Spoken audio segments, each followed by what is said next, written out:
my gosh, can we just talk about that for a second? Because we just saw Celeste speak last night at this amazing event that was in a Resorts World. And I have to say, like, some feedback, some just like positive feedback. The room just moved up towards the stage when she got on.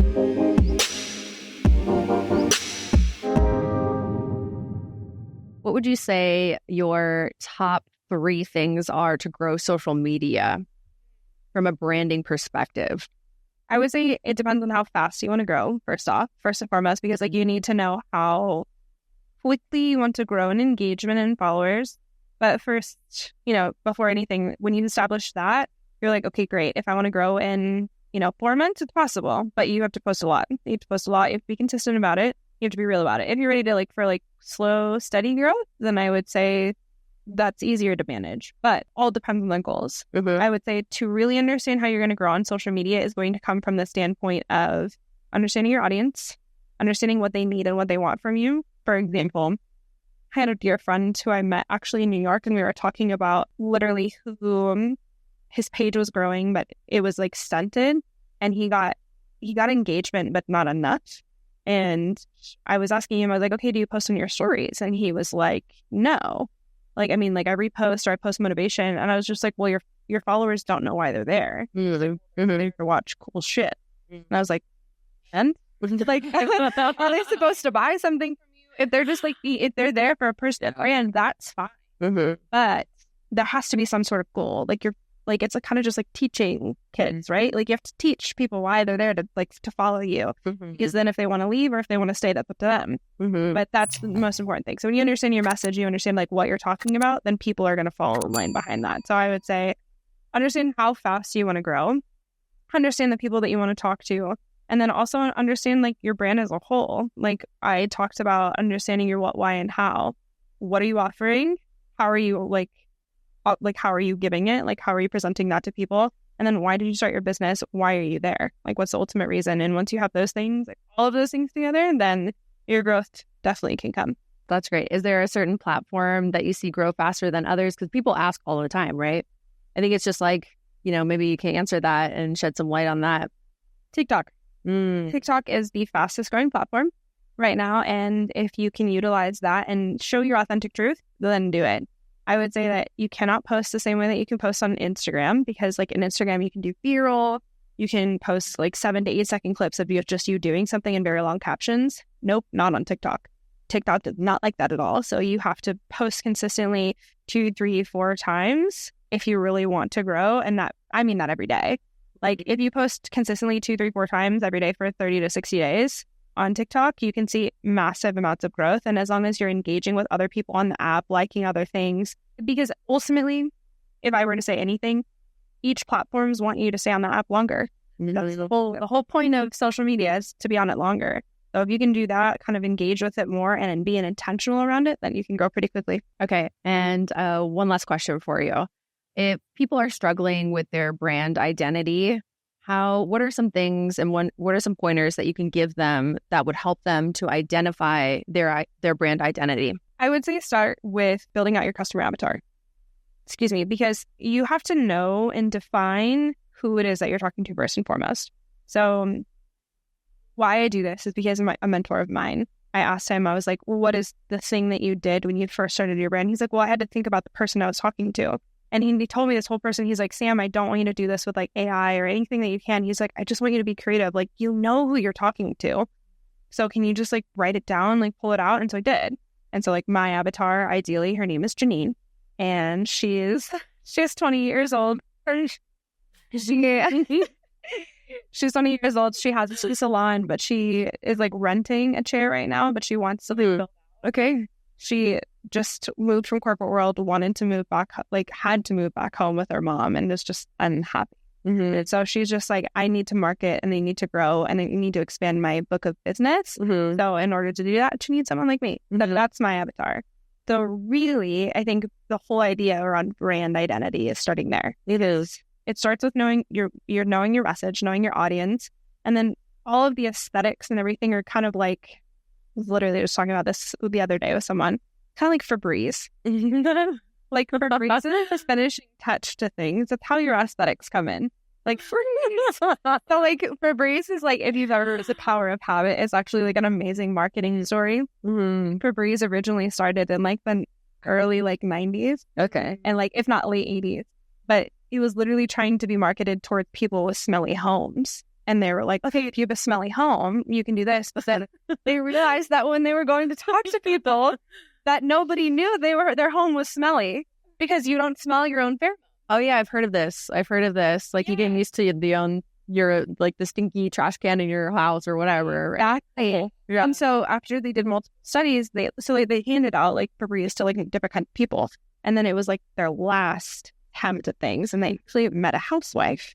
And the housewife was just like, I just like love Febreze. It's the finishing touch. And so that's like the finishing touch. So that's their whole marketing now. Is it's a finishing touch to when your home is clean and everything like that. So when you think about that as like aesthetics, that should be your Febreze. That should be the finishing touch. I like that. So when you put it all together, messaging, audience, and then your Febreze, the final spread, then you really have an established brand identity. I love it. That's really awesome. That's so awesome. Thank you. Meanwhile, I'm sitting here next to you, and all I can think about, what a beautiful shade and stuff. And how I love this color on you so much. Your just eyes, she just comes. Do you say a beautiful shade of summer? She's a shaded summer, and okay. I just keep looking at her eyes, and she's animated, and she's in her element, talking about her business and her passion.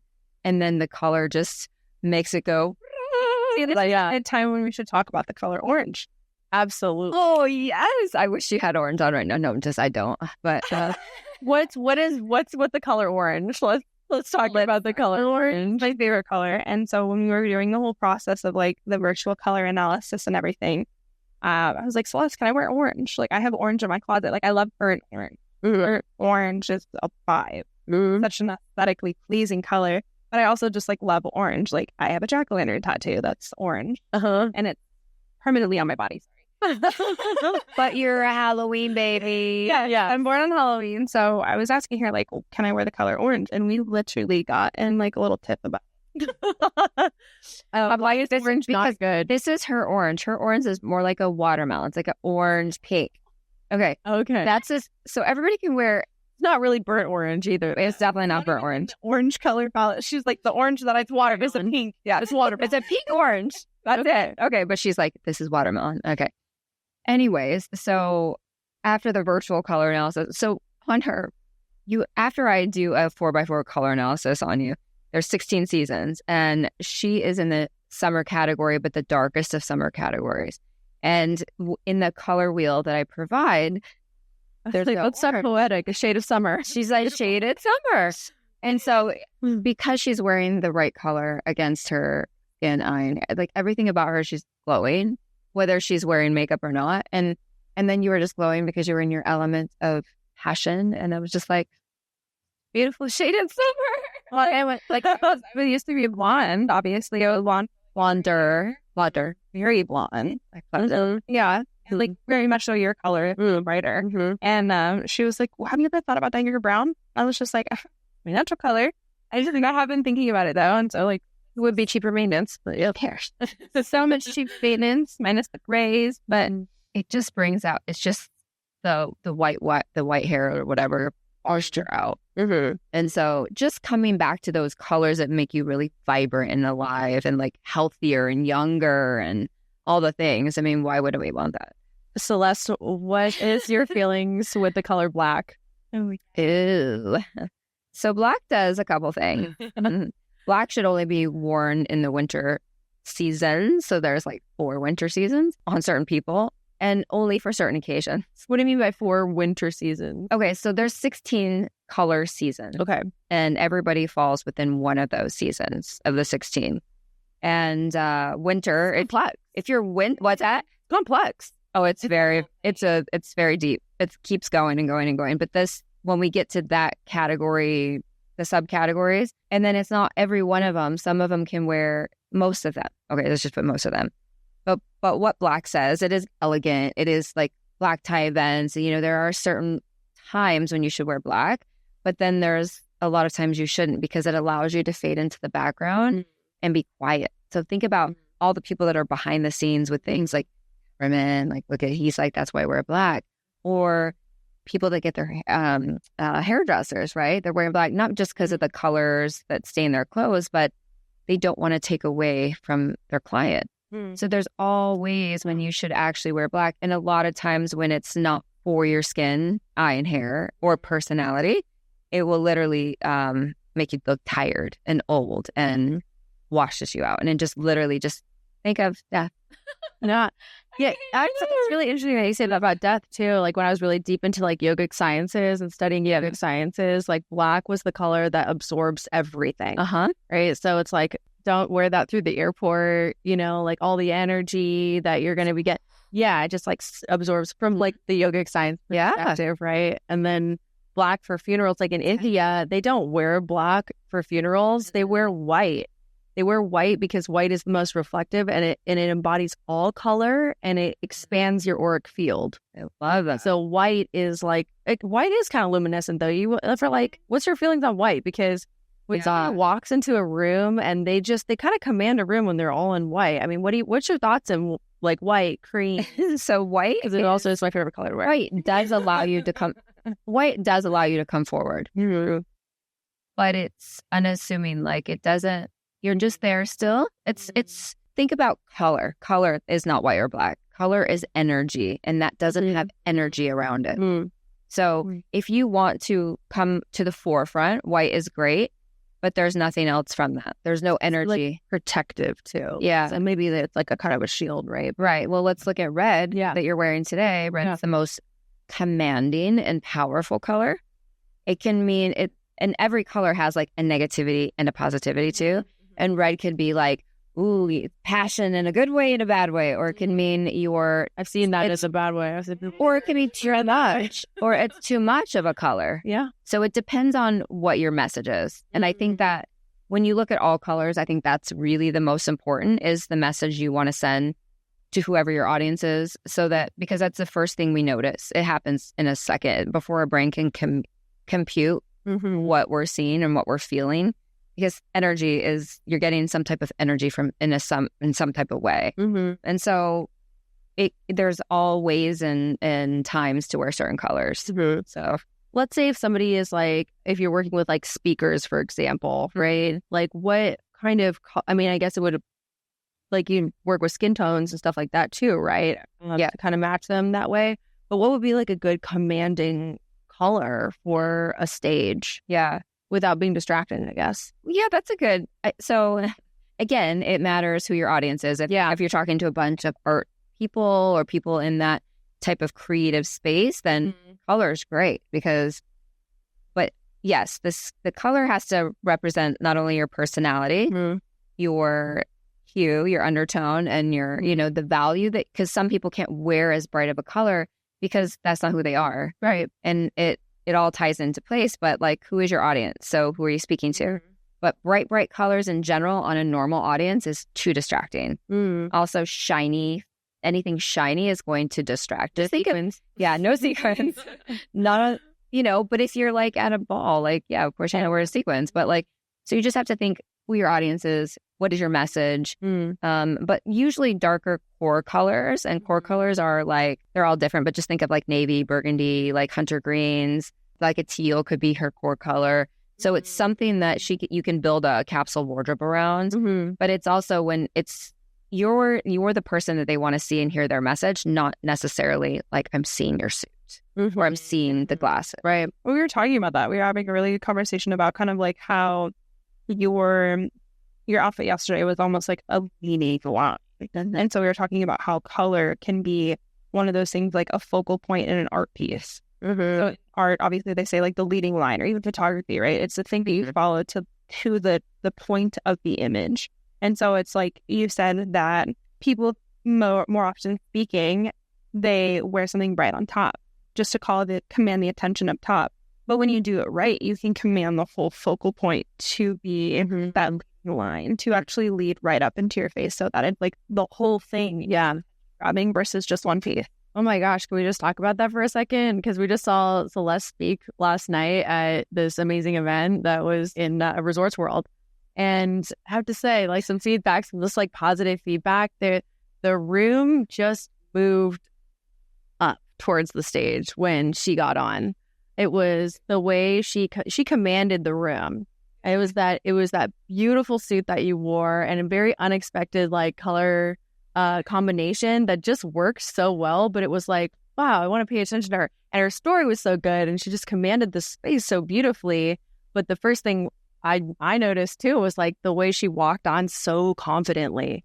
Oh my gosh, just so confidently on stage. It was weird too because we sat in the back and we were just like enjoying because we came in a little behind, and you could just everyone moved, like everyone shifted their body, like people paying attention paid attention, like the whole aura of the room shifted to like not doing anything else but listening to.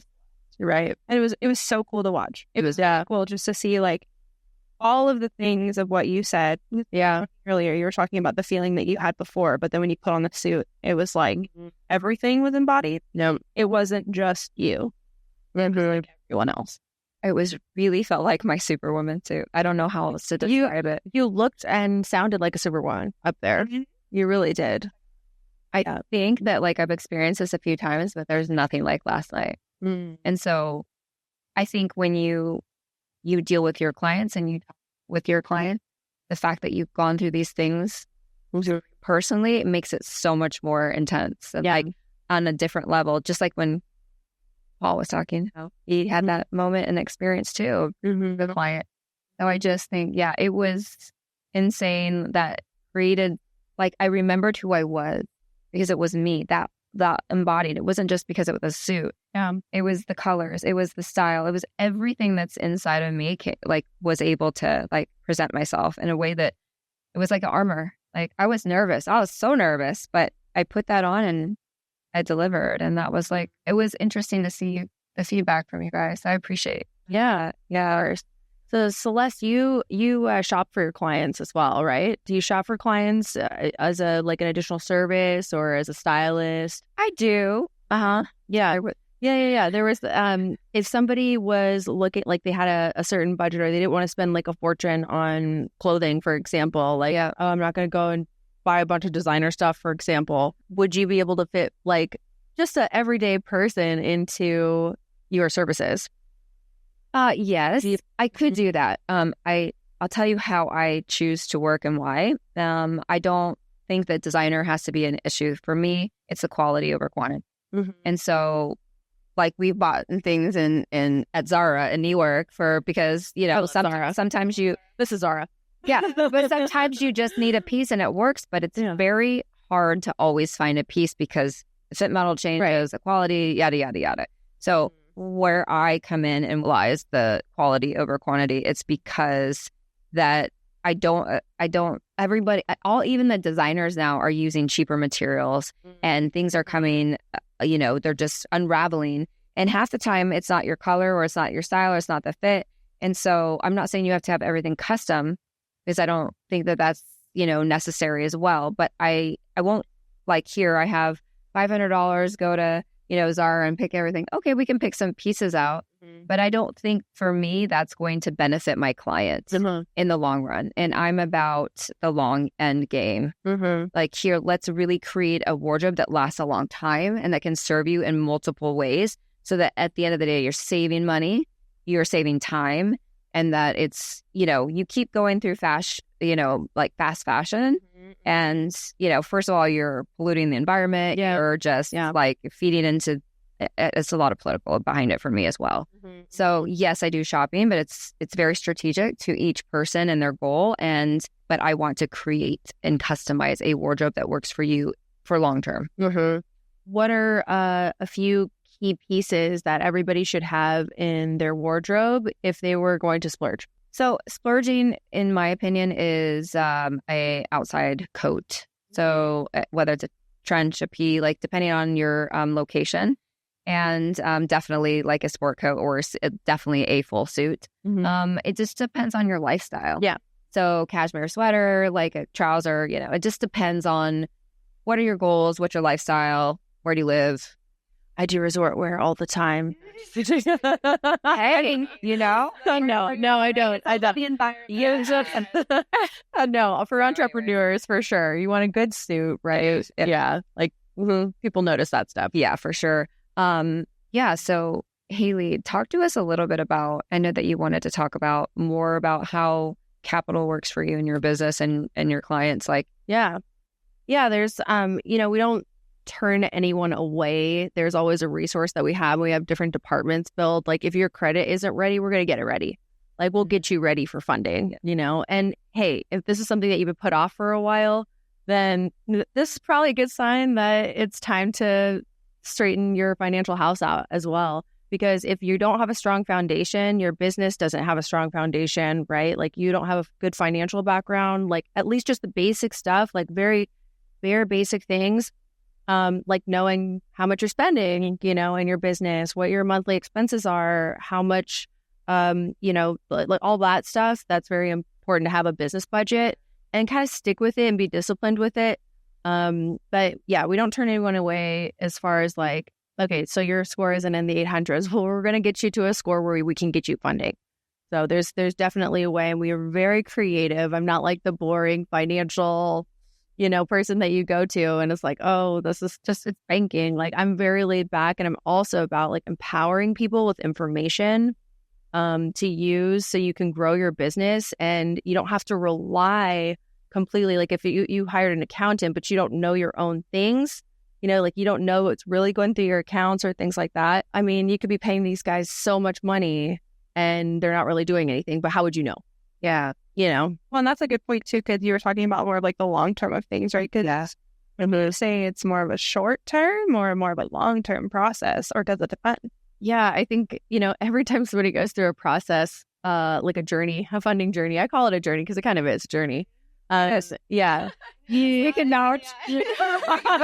These ladies can vouch. They've been through the journey firsthand and it's still in the journey, So It's a process. yeah, exactly. And there's layers and levels to this too. So like, the more that you build out your personal profiles and like increase your credit limits. Actually, that's a great tip to give to people, that like the stronger your personal profile is, the more credit worthy you are for business. So like focus on that first. And then simple thing that people don't often do is just simply request a credit limit increase on their existing credit cards on their personal side. And that way, like your spending doesn't look as high of utilization. You kind of give yourself a little bit more breathing room as well, because we always want people to be like, for funding, it's under 30% utilization on the personal side. And then if you already have existing business credit, although under 10% will get you higher limits. That's just a fact. We've seen it all the time, but we can work with under 30% if you're like, kind of strained for some cash. But on the business side, if you're a business owner, under 50% utilization is really important as well. So just keeping that in mind, like as you're going through rounds, we call them rounds of funding, because we make sure that the credit is preserved through the whole process. That's really important. Like having good credit is like, we guard it. Like once you get there, it's like, oh, okay, man, my profile is so good. We're going to guard it and keep it there. And then we just move everything over to the business side. So it never reports on your personal credit profile. Again, it doesn't tank your credit score. You now have so many options. You save a lot in interest. You can go get all kinds of loans. You can refinance your car into the business. Like moving debt into the business keeps your credit profile really, really good. Did I answer that? That also leads me to the question of what I was thinking about is, and just being a younger entrepreneur and all the things that you advice when you tell someone who's like really kind of like looking to build their business, build their funding, in the sense of just, because like you said, how to get started is just like keep aware of those percentages, like get prepared in the sense of how you're using your cards already. But yeah, if you're younger, what would you tell them to do differently? Yeah, for sure. There's some, like, if you're younger, you're probably renting, so we want to like have a well-rounded personal profile. So that does not mean go out and apply for a bunch of credit cards. Do not do that. We'll tank your credit score. Then it looks like you're hungry and you're seeking credit. That's not how we want to go get business funding. So when you're younger, things like rentreporters.com, Rental Karma. Those two companies, for example, can add on like 4 years of rental history. They'll backdate things and just verify things with the owner or the property management company that you use. And then you'll have positive reporting things on your credit report, things like that. There's many different companies. We can, talk about those. Oh, that's a whole nother show. That's a whole nother show, a whole nother talk for sure. But yeah, things like that. There's secured loans that you could put on your credit profile, but we definitely want it to be like well-rounded, making payments on time. Very, very important. Don't get late payments, guys. And to avoid that, set up auto pay for just the bare minimum, but then pay attention to your statement date. So your statement date is when when it reports to the credit bureaus. So make sure it's on minimum payment for the due date, because that does count. But also make sure you're looking at the statement date if you're ready for funding and you want it to report to your credit profile that you paid something down, then do it before your statement close date. So that's really important to know. Yeah, what else could I give you for younger? Secured loans for sure. Like there's different banks that will do secured loans. A really good trick to do is, let's say you have $1,000, right? Not like you're going to spend $1,000. You're just moving money around. This is where the creativeness comes in play. You're going to start a secured loan. Let's just say with like Navy Federal Credit Union, for example. They're great. For this purpose. She's not sponsored with it. I'm not sponsored by them at all. But they're great for, this exact situation. You ask for a secured loan, you put up your own money as the collateral as the loan, right? So they ask you over the phone, how much would you like to be? $1,000. We'll just use for easy numbers. You're going to, right when that post on your account, you're going to pull that back out because you can use it now. It's a loan, right? Mm-hmm. That you've secured yourself. Then pay it back 90%. 90% and trickle in the last 10%. Then it looks like you have a positive loan that's 90% paid off, but you did this in like 2 weeks, and then you can let that trickle in for like a year. So it positively reports. So then in considering of timing, I would like to ask your maybe 30-second response to this. You both have been through a lot of life. And you both have been like growing business owners and entrepreneurs. What would you tell someone, women, men, whoever is really trying to build a business? What advice would you give them to move forward, whether it be mindset, business, whatever? Success is measured by the promises that you keep to yourself. So I promise I'm going to get up and do these emails today. I promise I'm going to go to the gym. I promise myself, and be willing to do the things that other people aren't willing to do. Very good. I would say to find out what you're truly passionate about. Like really, like forget about the money for a minute. Take away all the things and really look at like who you are, what lights you up. Because when you find that thing, it's like that, it's like what Whitney says, the it factor, right? Your energy, your aura, you will attract who you are and what you are. And literally that will be life-changing in your business. Yeah. Well, welcome. Thank you for being at our Red Table Talk kind of vibe. Yes, Red Table. The Red Table. Who took the lead, huh? Oh, yeah. It works every time, girl. Yeah, it was awesome. Yeah, thank you guys so much. I really appreciate you. Yes, I appreciate you.